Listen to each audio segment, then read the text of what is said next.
Today, we are happy to be joined from the podcast by probably the best known amateur golfer in the state of Alabama, Sam Farlow. Sam has won the state amateur 4 times, as well as numerous, and I'm sure we'll get into those, in other invitationals and events around Alabama and the Southeast, and even pretty good career nationally as well. Sam, it's an honor to have you, and welcome to the podcast. Well, thank you very much. I appreciate you inviting me. I look forward to kind of sharing some stories and mostly telling the truth. There you go. Well, Sam, tell us a little bit about the early years at the Country Club of Birmingham. Sure. We joined over there when I think I was about 8 years old, and I always had a passion for the game, and we had a lot of really good players over there. Obviously, the best known person would be Hubert Green, who won the U.S. Open, won the PGA, was obviously already is in the Golf Hall of Fame. So we started playing golf together when he was a year ahead of me in school, but we played starting when I was 9 years old, and we played all the way until he unfortunately passed away all the time. So I got to watch Hubert and played a lot of golf with him in the high school and watched how he went from a good player, but to a world-class player.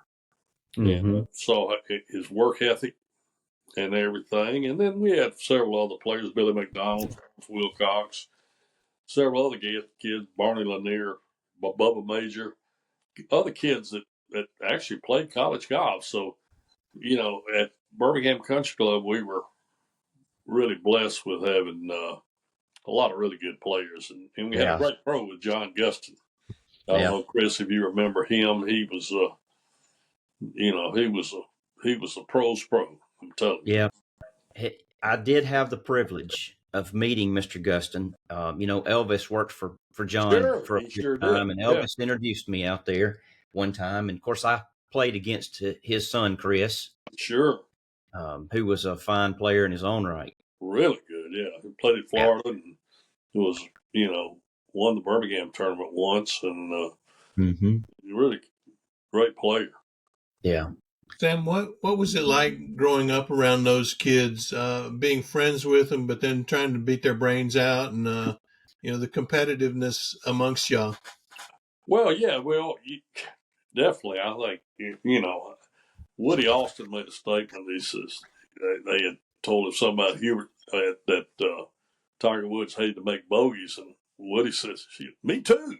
He says, "I don't know anybody wanting to make bogeys on the tour." But yeah, like you wanted to play your best against them, and I think iron strengthens iron, so to speak. I mean, you play against good players, I think it improved your game too. So, but we were friends. We'd walk over from the junior high school to the club and go over there after summertime. My dad would drop me off in the morning to work and come back pick me up that afternoon. We would probably play 36 holes and go down, maybe hit a few balls, have a putting match and stuff. So all that kind of helped us develop our games. We were serious about it. Nothing like Hubert was. We had a little wiffle ball that we used to play in our yard. We'd have our own little course. We'd dig holes, and Hubert wouldn't do that.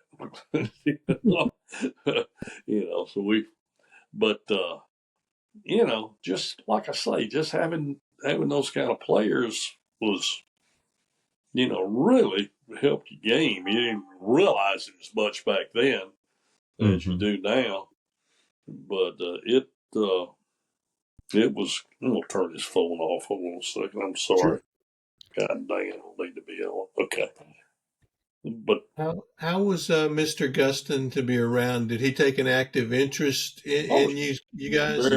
Very much. Very much. You get more out of going up and watching him hit practice balls back then we didn't have a range. You had a shag bag, and you'd either go pick your own balls up, or you had a caddy that'd go out there and pick them up. And probably the easiest job in the world was watching Mr. Gustin hit 1-irons, and caddies, they wouldn't break a sweat because they were about one step and pick the ball up, one step one way or the other. I mean, it was watching him do that. You think, my goodness. I mean, it was intimidating. But he was great with the juniors for sure. Do you remember your first set of golf clubs, what they were, and how you got them? Yeah, the power builds. As far as a real set of clubs, yeah, I was about 10 years old. I had a kind of a makeshift set before that. It'd be 10, 11 clubs, and they're all different brands. Yeah. But I got a set of power builds, and of course, obviously the woods were wood and everything. But yeah, were they laminated woods or persimmon? They were persimmon. Yeah, power built. I don't know, Chris, you probably remember that. It was a very popular brand of clubs. Yeah, they were. Power built and McGregor, I'd say, were the two more popular brands. Spalding, obviously, I said Wilson, but they weren't as good. Back then, every club looked different. Now they mass produce and they all look identical, which is great. I mean, but you'd have to comb through. But back then, you comb through 7, 8 drivers to find one that's set down on the ground, even though they're supposed to be identical. They certainly weren't. Yeah. Even when they first started making the metal woods, they had a lot of that same issue, finding one that was. But sure, yeah, they've definitely perfected that mass production these days. Yeah, I remember the first metal wood I played with. Boy, it was the same size as a normal driver, and but boy, it'd go. Yeah, they would. I'd have to hit with about 1 or 2. I said, and then people would laugh. Back then people laughed at you. Then I played with the Lady Precept ball, which was, it's the ball is designed the way it's a 2-piece ball. The same thing that the Pro V1 is now. It's the same thing, and but it was a good story. We were qualifying for the mid-amateur at Birmingham Country Club, and I was playing with Shaw Pritchett, who's really a good player. Yep. Now, especially, he's won the senior a couple of times. But anyhow, we hit, we comparing balls in the first hole, make sure we got a ball. I said, I'm playing a Lady Precept. He goes, you got a skirt on and anything, blah. I said, well, and, you play Birmingham. Number 1's a layup hole, and 2, he had hooked it off the tee a little bit, and then 3, we both hit real good drives. And I really hit it solid, and we got out there, and one ball was there, and there was one about 20 yards further, and he started walking up to that ball, because, heck, I think I was about 45 at that time, and hell, he'd just gotten out of college, so he's thinking, hell, I hit it further than that. So I walk over that first ball, and I said, Shaw, this is you back here. we got 3 playing. He said, let me see that ball. Let me see that. So, but it was, I was always one. I'd experiment. Somebody say this, I'd take it out to the range and hit it. Yeah. And if it worked better, I mean, I was one of the first ones to go to a metal driver. And it, to me, I mean, it was a no-brainer. That was that mid-am was the one. Was that not the same one up in Hot Springs at the Cascade? It was at the Cold Stick.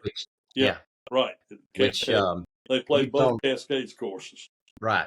You'd gone out to watch Alabama at the Rose Bowl, like one of the first games of the year, and then came back. And I was telling Greg, you and I were sat on the range there at the Cascades, and all we talked about was Alabama football and how bad we looked. Exactly. That ain't changed much. No. When did you kind of decide, hey, I might can do something, in golf? Was it right off, 12, 13, or? Well, I mean, if at 12, 13 years old, somebody said, "What do you want to be?" Well, you know, yeah, I'll be a professional golfer. But I think I had a real good summer my last year at college. I think I won 5 straight invitationals. And Chris, you remember back then, the invitations were a big deal back then. Big deal. Mm-hmm. I mean, they were Addison and Selma and up at Turtle Point was a big tournament, and Birmingham and Vestavia. I mean, you go out to play the finals, and a lot of them, hell, I mean, Selma, there'd be 400 or 500 people walking around watching. And I won, like I say, I won 5 straight tournaments, and I said, and Hubert had just gotten out there, and that gives you a little, Hubert says, keep working at it. You're good enough, So yeah, I would say really after I did that, I said I'm gonna give it a try. And it took me a couple of times to get out there, but I got out there in 73 actually, but it started 74. And played for 2 years, played for that 74, and then 76 and 77. And then I was 30 years old, and back then, the whole prize wouldn't be a tenth as much as first place is now. Right. Literally, it's. To me, the caddies now make more money than we did. Yeah. Most of them make 7% of the purse and 10% of the if they have a win. Well, you imagine how much Scotty Scheffler's caddies made? Probably about over $1 million. It has been. Yeah. So you qualified in 73 or 74 for the tour. Who were some people that were in that class with you? Lanny Watkins was probably the best player. Trying to think who. Terry Deal was in that. Crenshaw. No, Crenshaw. The second time I had to go back and qualify. Okay. Crenshaw led it. We played at Perdido, and it was an 8-round qualifier. It was a marathon. We played there, then we went to the dunes up at Myrtle Beach. And Crenshaw was the medalist. He played great. Yeah. And Gil Morgan was in that class. Yeah. So, unfortunate, but, it just shows how hard it is. Those are the only 2 that really were real successful. It is difficult. Out of 20 players that qualified. Mm-hmm. Yeah. Was there an eye-opening moment for you when you got out there that thought, A, I've made it, but B, wow, Oh, you can go out on the driving range and somebody that famous guy walk up next to you, start hitting balls, you'd find yourself watching them too much, and that was another thing about separated Hubert. Hubert didn't give a flip about anybody else. He says, I'm going to kick your butt, where, it's very easy to get awestruck and watching them hit. And then also, you try to pick up little tips, watching how they practice, Nowadays, you watch people hit practice balls, they always got some kind of a device on the range with them, for a lineman or, everything. Same thing on the putting green. Yep. Was there, in the same vein, was there a moment you said, yeah, I can play with these guys? I don't know. I was never a great putter. I hit the ball well. I drove it straight, and had fairly good distance, but I wasn't a great putter. And wasn't a great chipper. And it was funny. Somebody said, well, why didn't you work on your chipping? I said, well, I was figuring I needed to hit more greens. I wouldn't have to worry about chipping. But, yeah.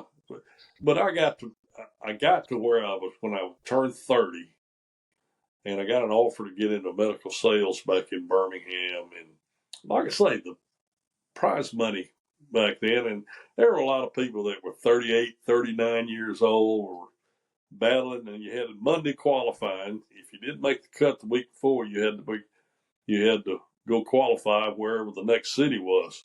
Well, that if you were teeing off late Friday, you didn't know whether you're going to, and you're right on the cut line. If you made the cut, you not only you played Saturday and Sunday, you're going to make a check, but you're also going to be exempt the next week. So you'd have you'd have a reservation trying to get out of there either Friday night or Saturday morning. If you didn't make the cut, if you did, you cancel those. It was not a real good, equitable way. Mm-hmm. Sure to be right now, they don't do that anymore. Right. Yeah. Could you make more winning a Calcutta? Yeah. Charlie Crinkle and I won the Gator Pro-Am down at Gainesville, and we had a little thing worked out. I said, Santa, biggest check I made down there. That's funny. Yeah. Yeah. So,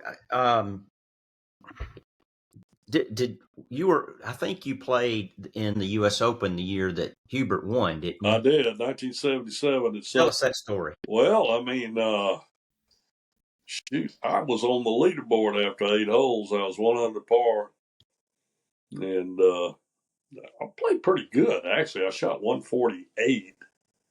I think I shot 73, 75. Missed the cut by like 2 or 3 shots.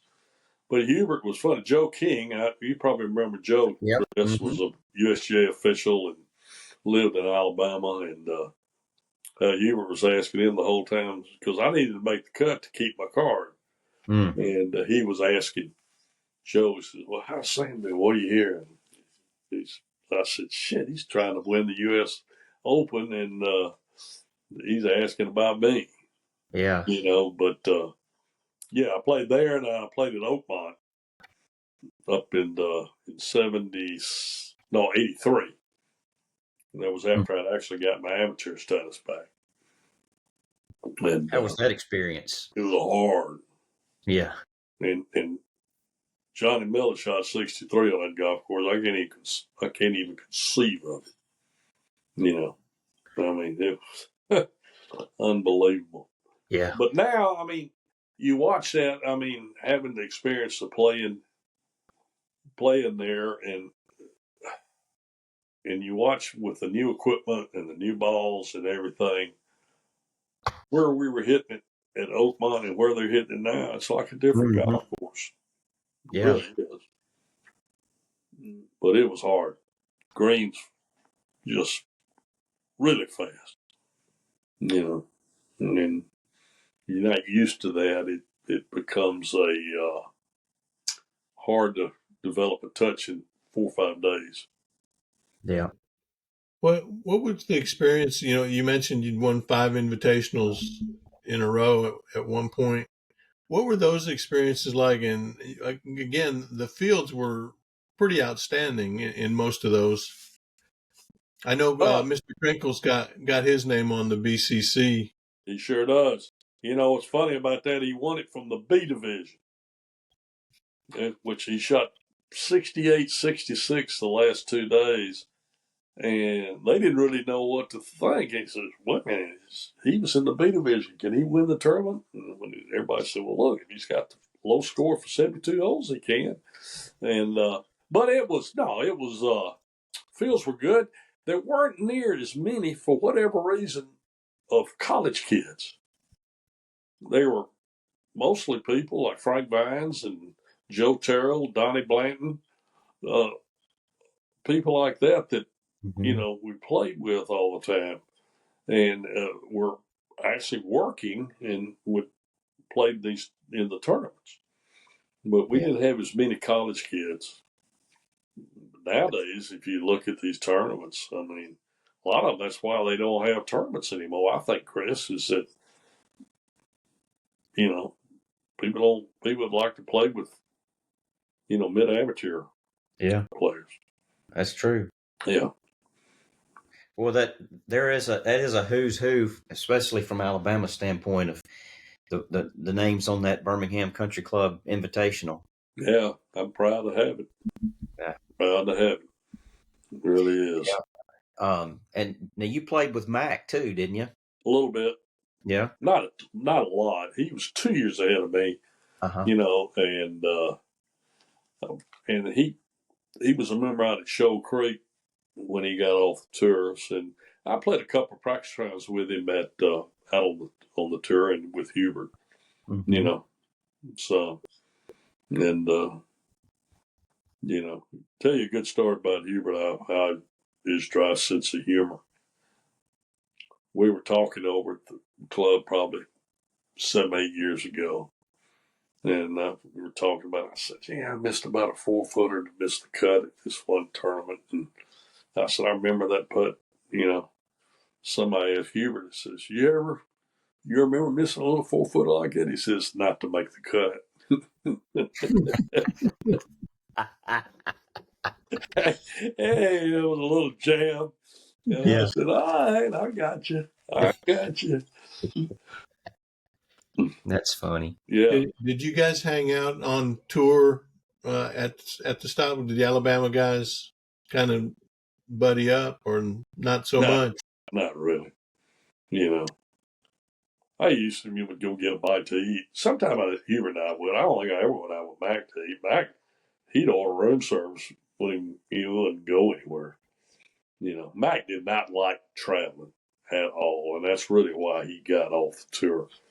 He had his degree, he was a CPA, and went to work, well, I think with A.G. Edwards, and it was ultra successful with them.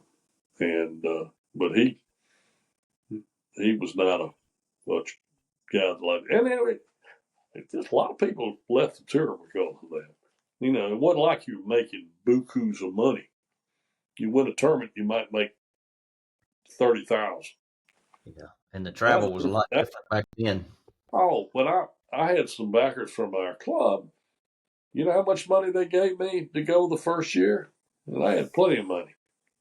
$19,800. I mean, that was hell, I flew most places. I could go to the West Coast. You didn't drive out there. Yeah. I did take my car down to Florida when they had the Florida swing. Heck, that was from Alabama. But, nowadays, shoot, they're flying privately. Most Yeah. all of them. They got deals with NetJet or whatever. Those corporate. I know Charlie had told me, he could make more money down around Orlando playing in the mini tour events than He did. out. His nickname was the King of the Miniatures. He knocked them dead, buddy. I don't know if you could make more money out of that, but you really were playing for your own money in those things. Everybody put $500 up or $1,000, and then you play 3 tournaments, or something. But whoever organized the thing usually took a 10% cut or something. And but you had a lot of players that thought they could really play that couldn't play at all. So it was like hunting in a baited field. Those things. Yeah. What was it you think kind of maybe separated somebody like you or Charlie or Hubert from the other good players? Gosh, I don't know. I'm not sure. If I knew, I probably would have been able to change some things. I mean, I was not a great putter, and I had a couple of decent tournaments. I played real well down at Jackie Gleason's tournament down in Fort Lauderdale one year, and a couple other tournaments. I played good up at Worcester, Mass. We played the tournament up there. I can't remember what the name of it was now. Then I had a couple. I made the cut at Riviera, and but I don't know. I I'm not sure I was totally comfortable out there. I really did love I didn't mind traveling at all. It didn't bother me to do that. I was single, and got a lot of these people that are married, and that's a rough situation. Sure. It really is, because you got, especially if you got a child and stuff. Oh man, that's a rough deal. But I get just that. I mean, there's a fine line in there, like anything else. Why does a guy hit 240 in the majors and some guy hit 310 or 320? I mean, it just, there's that fine line in there. That's true. You've referenced your putting, but I don't think it was so bad of a putter. It's just you hit so many good iron shots that I you wasn't just a terrible putter. I mean, close to make them all. I didn't three putt much, No. but I didn't make enough of those 15 footers. I don't think. Yeah. So I mean, I played Lee Williams down at, who was a Walker Cupper. Mm-hmm. We qualified, played 36 holes with them, qualified for the U.S. Amateur. And if I'd hit it where he hit it, I'd have shot 80. And he ended up shooting 70, 68. And it's, I never seen anybody get up and down like he did. But, and he didn't make it, Yeah. So it's just, you got to realize now especially the way it is now, these kids come out of college, they've worked out with, they're strong. They've had teaching since they were in diapers, video their swings and everything. And, they're ready to go. Mm-hmm. They don't have any buffer time where they've got to work on their games and get comfortable. They're comfortable because they're playing. We didn't play hardly any tournaments. We played matches. Mm-hmm. We go play Auburn and Georgia and Mississippi State, Memphis State. We'd all, you have matches. But really about the only tournament we play in, we might play one tournament, then we'd go to the SEC. And that's it. Yeah. Who was on the team with you at Bama? We had Joe Terrell, Donnie Blanton, myself, Randy Saunier, Joe Freeman, Wheeler Stewart, Frank Vines. Yeah. Some of those are a little Vance Fulkerson, Rock Weiner. They were a little older than me, and then a couple others were younger than me. So all those kind of filtered in. Yeah. We had a good team. We were middle of the pack SEC. Mm-hmm. When you got off the tour and made a concerted effort to get back in your amateur status, tell us a little bit about that and how your game kind of evolved. Yeah, there was USGA rule back then. If it took 2 years from the last time you played for money. So I had, 77 was my last year on the tour, and I would still play in the Alabama Open, and I'd win pretty nice check every year in that. So finally, I just said, I need to get. So I really didn't play for 2 years, and I filed and got my amateur status back about June of 1983. And I still worked on my game, and I played in our club tournament, and that was about it. But I still love to practice and do things, and I think my game, I think I got more relaxed and more confident. I felt like I could beat those guys, while I was playing. So, that I think that was one reason. I think I played better. Probably in about the late 80s, I played better than I played when I was on the tour. Had better scores. You mentioned coming up and playing Florence Country Club in their invitational right when you got your amateur status back. Did you take care of that field? I did not. Came in second to Don. Oh shit! What was the big Don White? Don White. Don White, yeah. Shit, I shot 63 the first round. And I shot like 72, which wasn't terrible.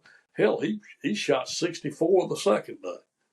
But that's where he was from, and I think he felt like he was protecting his home turf, which that was. But that was my first. But made me realize, I didn't think much about the 70s, 60s. I said I can still. It wasn't a real hard golf course, but still, it was one of my better rounds I ever shot. Yeah, Don White, he won his share of tournaments. Oh yeah.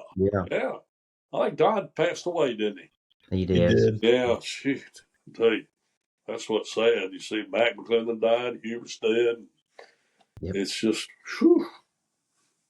tough. Yeah, there's a trail of a lot of really fine men and good golfers that have passed away. Are. I mean, we got pictures in our 19th hole of people that have won the Invitational, and there are several of them that aren't out around anymore that aren't that old. Yeah. When going back to your time at Birmingham Country Club, what sets that course apart? I think it's the best course in Alabama. I like it better than Shoal Creek. Well, I think they're both beauties. It's like who's the prettiest girl at the prom? I mean, Birmingham they're going to take a back seat, but neither the Shoal Creek. Both of them are great golf courses. I mean, it's just a good piece of land. Yeah. Too. I mean, that's one thing, and both of them got great pieces of land that they were able to put a golf course on. Donald Ross did the original deal, and he had back then he didn't have his earth moving equipment and everything. You needed to start out with something pretty good, which he had at Birmingham. Yeah. It is good. When you were on tour, did any course stand out? And that's another thing now. I think when you mention the kids coming out more prepared, they've played all over the country. Sure. When you were playing, you rarely left Alabama, except well, there was a tournament that LSU used to have a tournament down there, and it was a course that was right next to the stadium down there, and the wind blew like 30 miles an hour every time we played down there. But we didn't play much. We went to Hattiesburg for a tournament one time, and that was about it. Like that, we played the SEC, and if you played well enough, you got the NCAA's. But back then, if you didn't win the SEC, you didn't go to the NCAA unless you came in like the top 5 in the individual. Yeah. Yeah. Which Mac won 3 straight years. Wow. At LSU. These kids today play. They play all over the country. These college kids are all over the country playing. Yeah. I mean.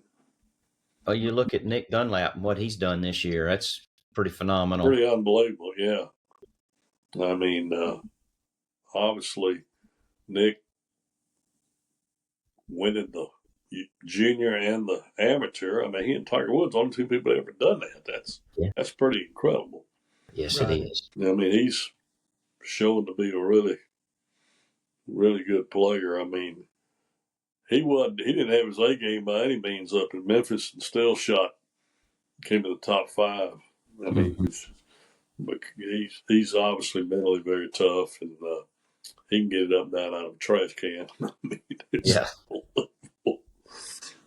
Well, continuing on with the amateur career, you've played. Correct me if I'm wrong, but I believe you've played and almost won the Senior Am, and you've played in the Senior Open, correct? Yeah, I played the Senior Open 3 times. I never came close to winning it. Yeah. No.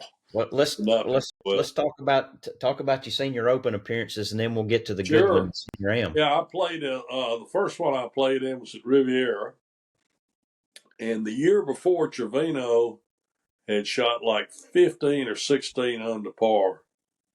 It was somewhere up east, and the USGA says that's not happening again, and they grew that Kikuyu rough up at Riviera, and Hale Irwin won the tournament +1. Wow. Yeah. And it was a bear. If you hit it in that rough, it was just that could kill you. It really almost take the club out of your hands. Ooh. But same for everybody. I mean, Yeah. we had a blast. That good friend of mine, my next door neighbor, matter of fact, came out and caddied for me. So we had our wives were out there, and we had a wonderful time. My wife's brother lives in L.A., so it was nice. But Good. Riviera is one of my favorite courses. Riviera, Los Angeles Country Club, Butler National. All these are, obviously Pebble. Mm-hmm. And where were the other two? Well, one of them was Whistling Straits, and that was a great course. I might even remember sure who won that thing that year. And the Broadmoor out in Colorado Springs. Mm-hmm. And great golf course. Yeah, the USGA doesn't usually go to bad golf courses. No, we really didn't. Yeah. They were nice. Well, recap the Senior Am. That was at Victoria National. Well, yeah, I had several times. I played first year. Obviously, your age limit's 55. Right. So 2002, I played my first one down at Timuquana, which is in Jacksonville. Old Donald Ross golf course, really nice. And I came in fourth or fifth in the qualifier. Top played, low 64, made match play, and I was in good shape. Won my first round match, and just let one slip away. Got beat one down to the guy that I should have. He probably thought he should have beat me too, but I felt like I should have won that. So I got to the first round. The next year, I got to the quarterfinals. Then I got to the semifinals. Then I got to the finals. So I kept getting. I was hoping the next year after that, but didn't work out. But still, I had a pretty good record, I think. Yeah, I would say so. Yeah. Victoria National is one of my favorite golf courses. Yeah, it was. Fazio and good friend of mine. Actually, one of the better rounds of golf. Qualifying, I shot 71 the first day, and I was in second place. And I figured I had to shoot 86 to make match play. So I felt like I was in pretty good shape. And that was the year I made it to the semifinals. And made it to the finals at a place called Flint Hills, which is in Wichita. Okay. And it was I think it was a Fazio course too. It was a great golf course. Mm. It was a guy who had Rent-A-Center was the owner of the course and was a big golf fanatic. And I was playing with an Olimar driver back then. The company had gone out of business, but shoot, I hit it better than anything. And he came up and said, I used to own part of that company. I said, well, you made many bad investments in your life. It may have been one of them, but that wasn't that. But Rent-A-Center, I think, did better than that. And he went, oh, yeah, it did. Oh, yeah. That's funny. What was playing in the final match like in that one? I played really well. There again, I didn't, I was one down going to the 13th hole, I think, and I hit it in. The pin was right in front. My ball lacked about 2 feet of carrying the green, and it just stopped right there in this heavy stuff. And he made bogey, and I had about a 6-footer to tie the match. I missed it, and then I lost. Next hole, I thought I hit a real good shot, and the ball did the same thing. It was cut behind a bunker. Didn't get it up and down. Made bogey. Then he birdied the next hole, and then I ended up getting beat. I thought I got 4-3. I ended up losing, but I really played. It was a much more competitive But he was a good player. He had played the tour the same time I had and got his amateur status. I got one named Stan Lee. He was a nice, real good guy. But he he putted a little better than I did that day and played well. How often did you change putters in your career? Oh, shit. Weekly? I'd have to take my shoes off to start adding it up. Probably that wouldn't be enough. Yeah, I'd tinker around. Yeah, and back then, hell, Odie Chrisman was a big deal, and had cash ins for things, and the greens weren't for the most part, were not as fast. So you really want to put a little loft on it to get it up on top of the grass. So cash ins probably had 6 degrees loft on them, But yeah, I swapped around. It was always never the Indian; it was the error.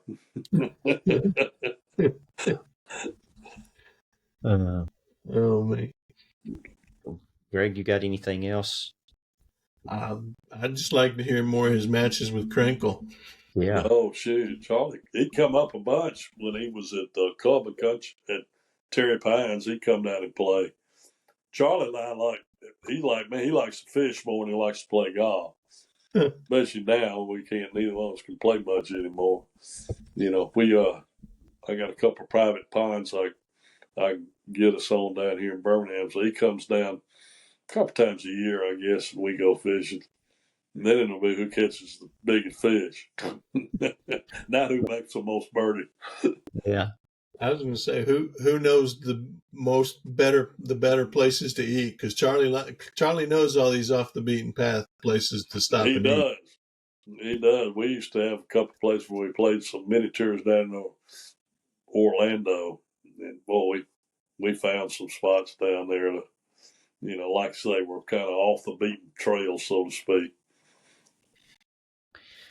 So yeah, tell us, think of something about Hubert that hadn't shared with us. Something about it as a kid, or Hubert will always, and he would tell you that his really turnaround moment. Mac was the man growing up.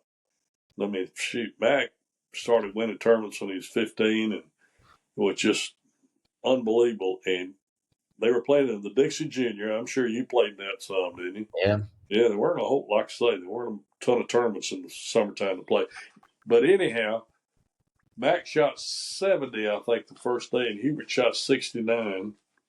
Mac shot 66, 65, and Hubert shot 65, 65, and won by 2 shots. And Hubert will sit there and tell you, he said, that really let me know I could really do it. Mm-hmm.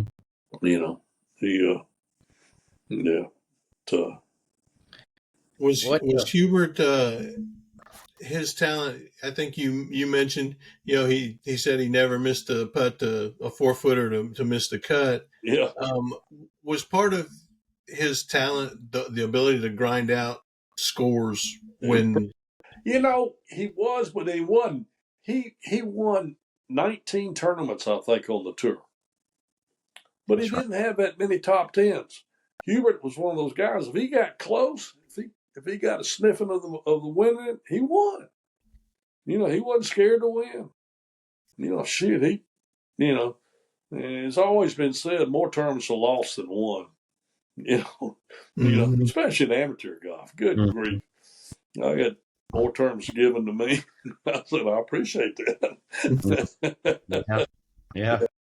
You just, people find a way to lose. I guess in that same vein, then, if he wasn't scared to win, he wasn't scared to lose either. No, well, you can't be. That's right.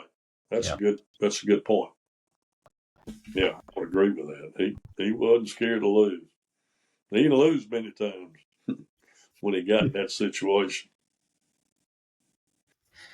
Well, tell us a little bit. You're not the only one that has mentioned Mr. Gustin. Tell us some of your memories, if you can think of some about Mr. Gustin. I mean, he's been described by not only yourself but several as a pro's pro, and I know that he was such a phenomenal ball striker. Oh boy, like I say, we'd sit up here and watch him hit 1-irons. Caddy'd be down there, and he wouldn't break a sweat in a 100-degree day. Yeah. Picking his balls up and just reach over from one side to the other. But Mr. Gustin was in the honor guard with the Marines going up, and he dressed that way too. And Hogan obviously was his hero. And Hogan would actually stop and watch Jon hit balls. He's the only person he would do that. Mm-hmm. But Jon would go out and play golf. It'd be raining and everything. He'd come back in, and he was still immaculate from head to toe. He'd always wear khakis. And the crease, if you touched it on his pants, I think he would cut your hand. It was so starched in there, and, shirt never had a wrinkle on it or anything. He was, like I say, he maybe worried too much about that. But he was good. He'd take time with him on the range, watch you hit some. Mm-hmm. A lot of times I'd say, well, how you do that? He said, watch this. He'd get over and he'd hit 2 or 3 shots. I said, yeah, I know the way you're doing it now. I said, how do I do that? And he wasn't, not begrudging it. He wasn't a great teacher. He didn't really know how he did it. But he could do it. And he, would give you certain tips. So actually, I think that's a trait of players versus teachers. Players just kind of don't really know how they do it. They just do it. Yeah. And they don't. Or at least if you'll look, like even in famous football coaches, Coach Bryant was not a great football player, but he knew how to coach. Mm-hmm. Dean Smith didn't even start. Same thing. Yeah. I think sometimes it's those kind of people that are not blessed athletically like some are. Yeah, that's true. Like they said, Ted Williams said, hit a baseball. I mean, this is unbelievable. He said, well, you got to do this. Look at the seams. They said, look at the seams. Yeah. I've heard that story too. Yeah. So anyhow, but he was good. We miss him. We've been fortunate. Ben Freeman was a great guy, and Eric Eschman now we've got is just as good a person as you want to meet. Greg? But I tell the story about Sneed. He'd be up here at the Homestead or Greenbrier, and he'd run up on a group on maybe about the 17th hole. He says, can I play him? Well, sure. Oh my God, Sam Steed's going to play 2 holes with us. He'd play with them and talk to them for a second. And since they check out of the hotel, and they got a playing lesson on their bill. I've heard that one. Oh, boy, he was a piece of work, buddy. He wasn't he though? Well, I'm sure you attended that dinner at I did. Yeah, he was he not hilarious? Oh gosh, I don't think he's ever going to stop talking though. Well, if you remember there's some guy that got up and whispered in his ear. Yeah.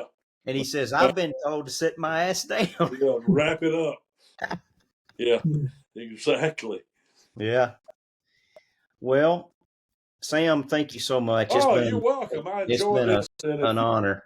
Ever need anything else from me, feel free to holler at me. And I'm sure there's some other stories I'll remember. Well, my demented mind. Sweet.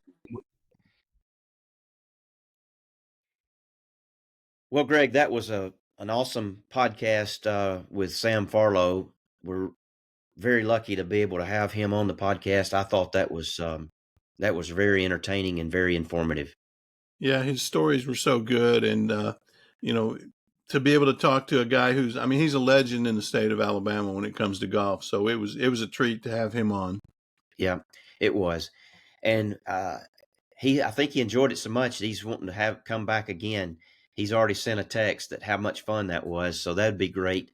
And maybe we can get him and some of the other guys of his era on together and do a joint podcast at some point in the very near future.